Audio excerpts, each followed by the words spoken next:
के करावा सम्मेलन में उपस्थित सीटू के केंद्रीय महासचिव कॉमरेड तपन सेन, कोल फेडरेशन के महासचिव कॉमरेड डी रामानंदन, केंद्रीय सचिव कॉमरेड सुदीप दत्ता एवं अध्यक्ष मंडली तथा भारत के कोने कोने से उपस्थित 23 श्रमिक संगठनों के सभी सम्मानित प्रतिनिधियों को झारखंड कोयलरी मजदूर यूनियन के ओर से सभी को स्वागत अभिनंदन के साथ जो लाल सलाम जोहार। हमें गौरवान्वित हो रहा है कि मुझे सीटू ऑल इंडिया कोल वर्कर्स फेडरेशन के गरावा सम्मेलन में जेसीयूएमयू की ओर से फेडरेशन महासचिव की प्रतिवेदन एवं चर्चा एवं प्रस्ताव देने के लिए समय दिया गया। साथ ही साथ सीटू की ओर से कोल इंडिया के गैर खनन मजदूर निगरानी समिति का सदस्य जेसीयूएमयू को 2023 में बनाया गया। इसके लिए मैं तपन सायन जी, डी रामानंदन जी, जेसीयूएमयू केंद्रीय अध्यक्ष माननीय शिबू सोरेन जी, झारखंड के मुख्यमंत्री श्री हेमंत सोरेन जी तथा फागू बेसरा जी का आभारी हूँ। सबसे पहले मैं महासचिव का प्रतिवेदन को जेसीयूएमयू की ओर से समर्थन करते हैं। आज महासचिव के प्रतिवेदन के अनुसार कोयला मजदूरों के कोयला सेक्टर में पूर्व एवं वर्तमान के आर्थिक, सामाजिक, राजनीतिक एवं वर्तमान भाजपा मोदी के लगड़ी सरकार द्वारा कोल सेक्टर के मजदूरों पर वर्ष 2009 से यानी 10 वर्षों से लगातार मजदूरों के मजदूर विरोधी कानून में बदलाव, मजदूरों के अधिकारों में कटौती, मजदूरों की छटनी, कोयला उद्योग को बर्बाद करने की साजिश तथा पूंजीपतियों के इशारे पर मिलकर कोल सेक्टर चलाने की ताकत भारत की सांसद की संख्या के बल पर कर रही है, उसे तोड़ने की जरूरत है। जिस तरह से झारखंड में हेमंत सरकार ने मोदी को लाख कोशिश करने के बाद भी पैर रखने नहीं दिया, झारखंड से भगाने का काम किया, इस तरह से देश से भगाने हटाने की जरूरत है। तभी हम सभी कोल सेक्टर के मजदूर अमन चैन से रह सकेंगे। संगठित में मजदूरों में असमानता जो है वह हटेगी, समान काम समान वेतन तभी मिल सकेगा, नई बहालियों का तभी सृजन होगा, मजदूरों की अधिकारों में दिन प्रतिदिन कटौती तभी बंद होगी, विस्थापितों की जमीन के बदले नौकरी, मुआवजा, पुनर्वास जैसे मांग जो लंबित है तभी पूरा हो सकता है, वेतन समझौता समय पर तभी निश्चित होगा।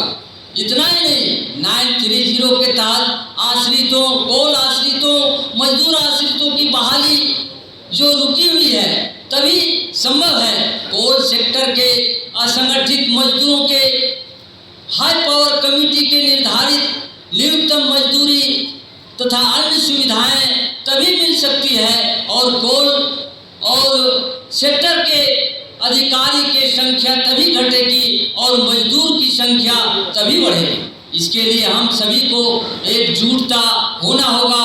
हम लोगों को, हिंदू, मुस्लिम, सिख, ईसाई सभी को आम चुनाव में जाति धर्म के नाम पर हम सभी मजदूरों को बांटने का काम ये भाजपा द्वारा किया जाता है। देश में हिंदू मुस्लिम का नारा देकर हम सभी को वोट लेती है, समझना होगा, चिंतन करना होगा, तभी तो हम सभी मजदूर 5 साल के लिए हाथ मलते रहेंगे, नहीं हल्ला करते रहेंगे, प्रदर्शन बंदी हड़ताल करने पर मजबूर होना पड़ेगा।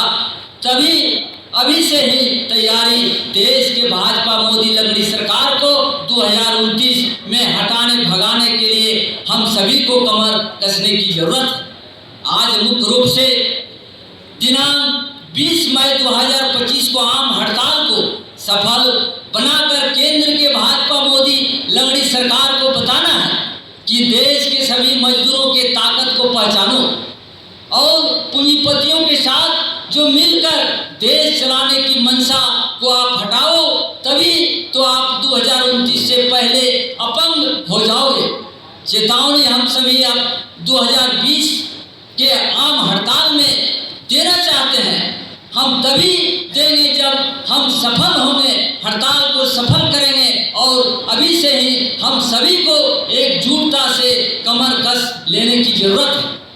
हम कहना चाहते हैं कि पूरे देश में जो है ये सरकार एनडीए हो, लेबर कोर्ट हो और जो है विभिन्न तरह के जो हमारा जो कटौती कर रहा है, ये सभी मुद्दों को लेकर हम सभी को एकजुटता दिखाने की जरूरत है। हम झारखंड कोयला मजदूर यूनियन जो है 8 अप्रैल 2025 को इन मुद्दों को लेकर केंद्रीय समिति का बैठक आयोजित करने का प्रस्ताव लिए हैं। इसी के साथ हम अप्रैल माह में झारखंड कोयला मजदूर यूनियन के केंद्रीय महाधिवेशन करने का भी हम लोगों को प्रस्ताव है। हम लोगों ने चर्चा कर डट करके विरोध करने का प्रस्ताव लेंगे और पास करेंगे। झारखंड में मुख्य रूप से कोल सेक्टर के 3 कंपनी CCL, BCCL और ECCL क्षेत्र आते हैं तथा यहाँ की सरकार इंडिया गठबंधन की है, जिसमें एटक, इंटक और सीटू से संबंधित झारखंड कोयला मजदूर यूनियन के कई सांसद, विधायक, मंत्री तथा झारखंड कोयला मजदूर यूनियन के पूर्व महासचिव श्री हेमंत सोरेन झारखंड के मुख्यमंत्री हैं। इसलिए हड़ताल 20 मई के हड़ताल को सफल करने हर हाल में होगी। किसी का ताकत नहीं है कि इस हड़ताल को असफल कर सकता है, परंतु सीटू के केंद्रीय नेताओं से मैं आग्रह करना चाहूँगा, विनती करना चाहूँगा कि हड़ताल की घोषणा 5 श्रमिक संगठनों द्वारा जरूर की गई है। साथ साथ हम सभी जुलूस करेंगे, कार्यक्रम करेंगे, पीट मीटिंग करेंगे और जो है आगे भी करते रहेंगे। परंतु अंत में ऐसा होता है कि 2 श्रमिक संगठन जो भाजपा से संबंध रखता है, मोदी सरकार की बाद में वकालत करना शुरू कर देते हैं और अंत में जो है केंद्र सरकार के इशारे पर प्रबंधन जो है कोल प्रबंधन मजदूरों को वेतन कटौती और अन्य तरह की धमकी देने का षड्यंत्र करने लगते हैं। इसलिए हम मजदूरों को तोड़ते हुए हड़ताल को असफल करने की कोशिश ना करें। अभी से हमें सावधान रहने की जरूरत है। हम सभी केंद्रीय नेताओं को मंथन करने की जरूरत है। इसके साथ साथ एक शिष्टमंडल माननीय मुख्यमंत्री श्री हेमंत सोरेन से मिलकर सारी बातों से अवगत कराते हुए कम से कम झारखंड में एक अलग मिसाल जो है हड़ताल को सफल करने का जो है हमें एक मिसाल कायम करना है और पूरे भारत के साथ साथ ये मोदी को जो है झारखंड की आवाज और झारखंड के ताकत को जो है पहुंचाना है। इन्हीं के साथ साथ आज के सम्मेलन में झारखंड कोयला मजदूर यूनियन की ओर से कुछ प्रस्ताव अध्यक्ष मंडली को देना चाहते हैं, जो इस प्रकार है।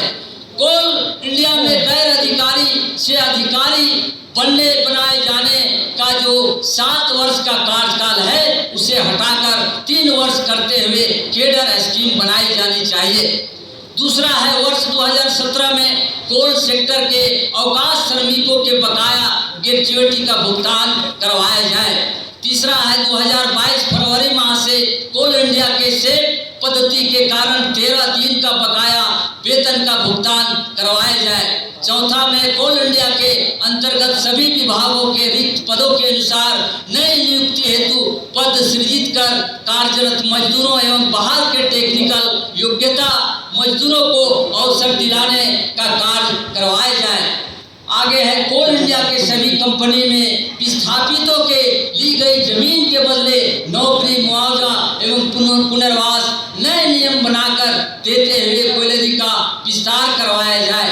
छठा है कोल इंडिया में कार्यरत जनरल मजदूर कैटेगरी 1 को असिस्टेंट जनरल मजदूर किया गया है, उसे केडर स्कीम बनाकर लाभ दिलवाया जाए। साथ है कोल इंडिया में डिप्लोमा अभियंता को भी माइनिंग डिप्लोमा अभियंता की तरह चार्ज अलाउंस दिलवाया जाए। 8 है कोल इंडिया में डिप्लोमा अभियंता के नेशनल सीनियरिटी उनका समाधान करवाया जाए। आगे है कोल इंडिया के कोल माइंस रेगुलाइजेशन 2017 के अनुसार डिप्लोमा अभियंता के लिए मोनेटिस इंजीनियर काउंसिलरिंग पद नाम दिया जाए। इसी के साथ सुझाव तथा वक्तव्य समाप्त करते हुए सभी को जोहार, लाल सलाम, जय झारखंड।